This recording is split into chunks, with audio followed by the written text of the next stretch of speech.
Olá, amigos. Estamos mais uma vez aqui na presença de Deus para continuar o nosso estudo da sua palavra. Vamos orar para que o Espírito Santo nos possa dirigir, inspirar e aplicar essa lição à nossa vida prática. O nosso estudo desse momento está baseado em Lucas capítulo 12, a partir do verso 13 até o verso 21. Diz assim: nesse ponto, um homem que estava no meio da multidão disse a Jesus: Mestre, diga a meu irmão que reparta comigo a herança. Mas Jesus lhe respondeu: Homem, quem me nomeou juiz ou repartidor entre vocês? Então lhes recomendou: tenham cuidado, não se deixem dominar por qualquer tipo de avareza, porque a vida de uma pessoa não consiste na abundância dos bens que ela tem.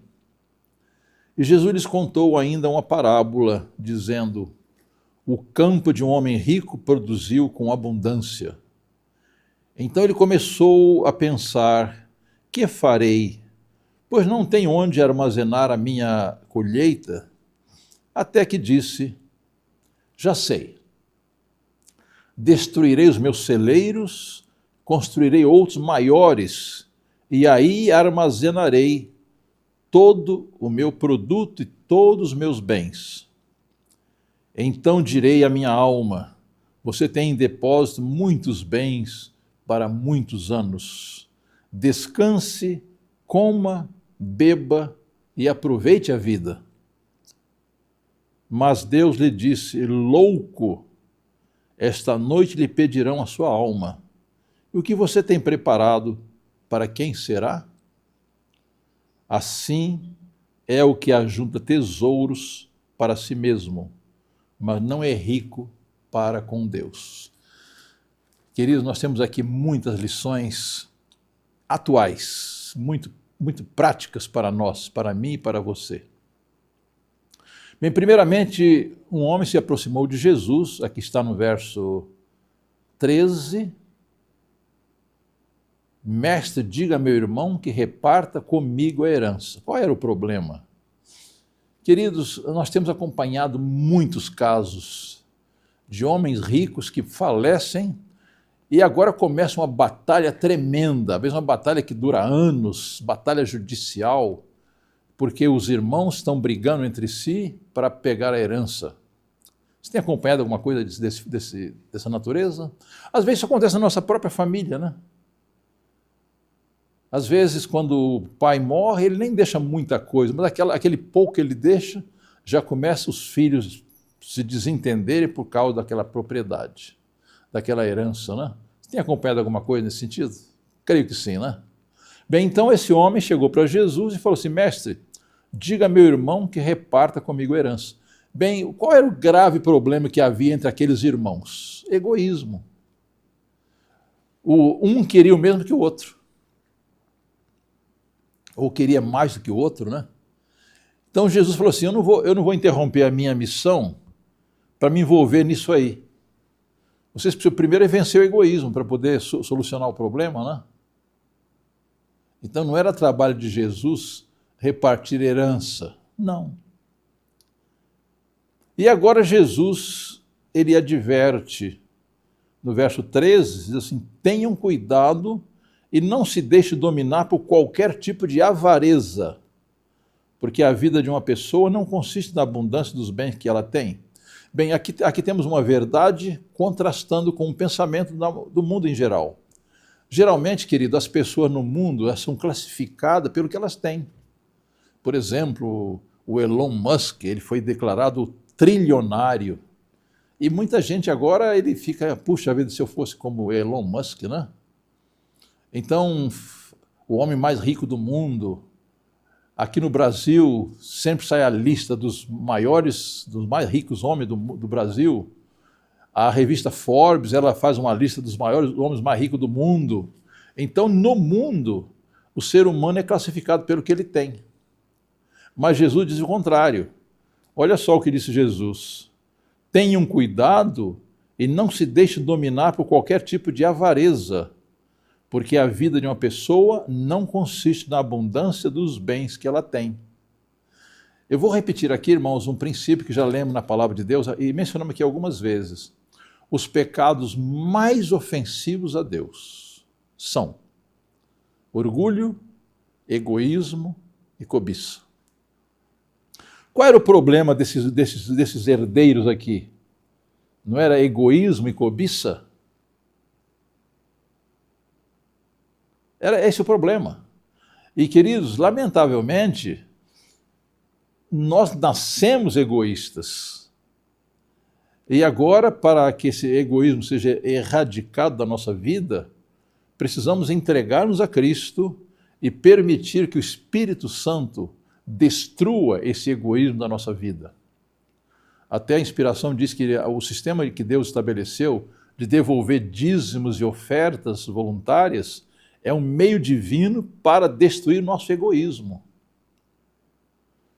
Fazer da nossa contribuição para a causa de Deus a prioridade.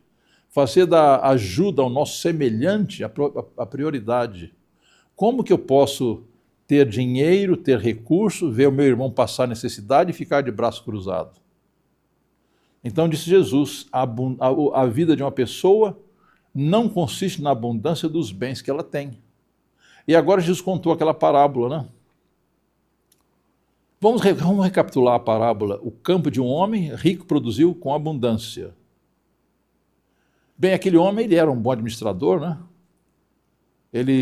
O seu campo produziu muito, ele soube trabalhar para colher, né? E agora ele começou a pensar, que farei?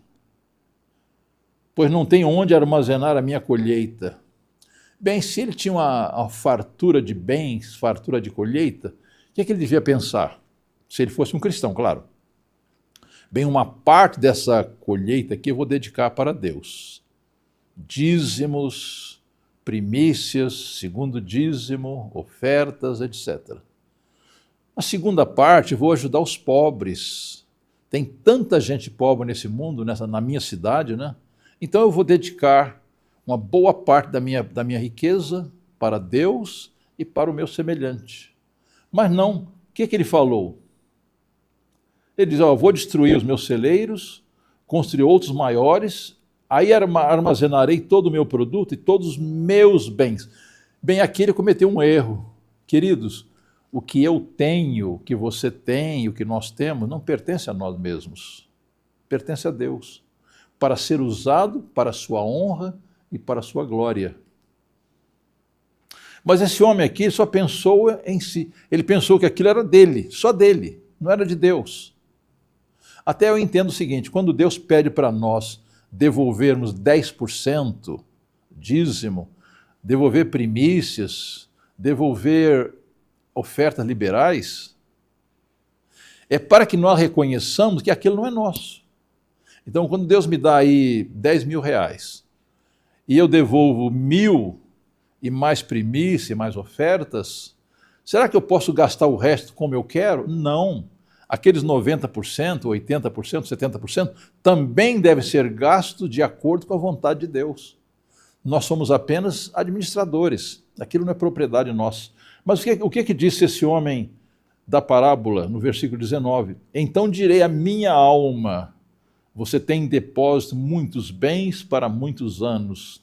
Descanse, coma, beba e aproveite a vida. Será que ele falou assim, olha, tem muita coisa, agora eu vou fazer o seguinte, eu vou fazer uma distribuição dessas riquezas e vou ajudar a causa de Deus, vou ajudar o meu semelhante, vou ajudar o próximo, aquele que está passando por dificuldade. Esse seria o propósito de uma pessoa que conhece a Deus, não é? Mas esse homem da parábola, ele falou assim, alma, você tem muita coisa em depósito para muitos anos. Descanse, coma, beba e aproveite a vida. Queridos, eu sempre estou pensando nesses homens ricos, ajuntam riqueza, ajuntam propriedades, ajuntam carros, ajuntam tanta coisa, de repente morre. E o que vai acontecer com aquilo? Aquilo vai causar briga entre os filhos, entre os seus herdeiros. Mas aqui está, queridos, verso 20, mas Deus tinha outro plano. Deus lhe disse, louco. Queridos, como Deus chama as pessoas que vivem para acumular riqueza, acumular propriedades, acumular bens? Louco. Eu estava lendo numa Bíblia moderna que diz assim, quanto mais rica uma pessoa fica, mais aparecem pessoas para ajudá-la a consumir o que ela juntou. Está claro? E quando ela morre, para quem vai aquilo? Por exemplo, um homem que tem $1 trilhão, o que vai acontecer quando ele morrer? Vai causar uma briga enorme entre seus filhos, não? E o que Deus disse para aquele homem? Louco, esta noite lhe pedirão a sua alma. E o que você tem preparado, para quem será? E Jesus termina a parábola dizendo assim, assim é o que ajunta tesouros para si mesmo, mas não é rico para com Deus. Eu pergunto, queridos, quem é rico para com Deus é quem deposita os seus tesouros na mão de Deus, para que Deus o oriente como ele deve empregar aqueles recursos. Nós já temos instruções na palavra de Deus, não é? O que nós temos realmente não é nosso. Nós somos apenas administradores, somos mordomos. Essa palavra mordomo, ela vem de uma origem maior da casa. Maiordomo quer dizer maior da casa. Ele não é o dono, ele é o administrador de bens alheios. E nós também somos administradores dos bens que Deus colocou em nossas mãos. Como vamos usar esses bens? Então Deus chama a pessoa egoísta de louco. Louco, esta noite lhe pedirão a sua alma. E o que você tem preparado, para quem será? Você já fez essa pergunta a si mesmo? Se eu morrer essa noite, o que eu tenho vai ficar para quem? Vai ser empregado na causa de Deus? Até veio à minha memória um plano de Deus que chama testamento, né? Eu quando estou em vida, eu devo preparar um testamento para que aquilo que eu tenho seja empregado para o bem da causa de Deus. É claro que eu devo pensar nos meus filhos, que são filhos de Deus também, devo pensar nos meus herdeiros, mas a prioridade absoluta é para a causa de Deus. Você já pensou nisso? Então, queridos, aqui nessa parábola nós encontramos, no começo, 2 homens brigando por causa da herança. A segunda parte, um homem que era bom administrador, ficou rico, tinha uma grande fazenda, com grande produção, e pensou apenas em si mesmo. Às vezes eu penso nesses grandes homens do país, homens ricos, que têm uma mansão com 17 suítes. Para quê? Para fazer festas, para chamar os amigos ricos, né?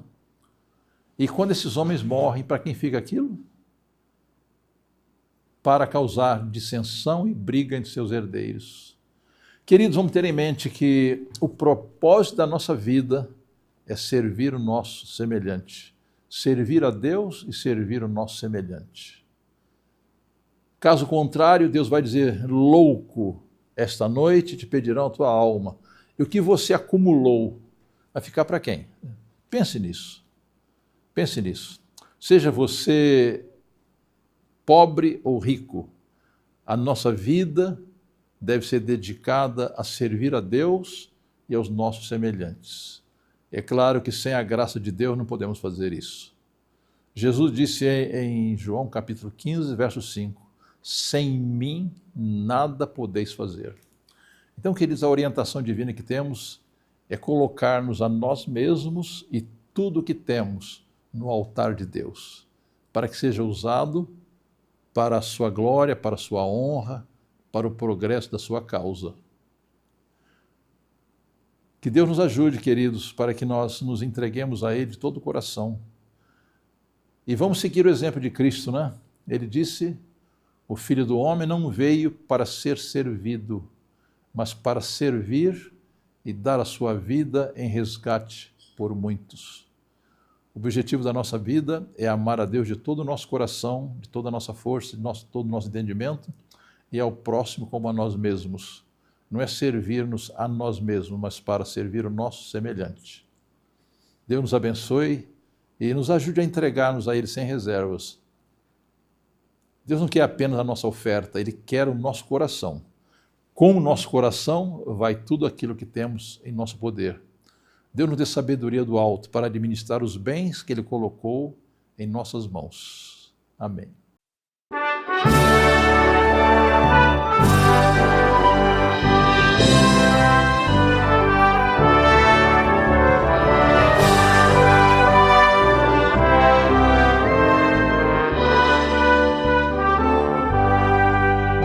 Um pendão real vos entregou o Rei, a vós, soldados seus, corajosos, pois de tudo defendem, marchando para os céus, com valor, sem temor, por Cristo prontos a sofrer, bem alto seu pendão, firme sempre até morrer.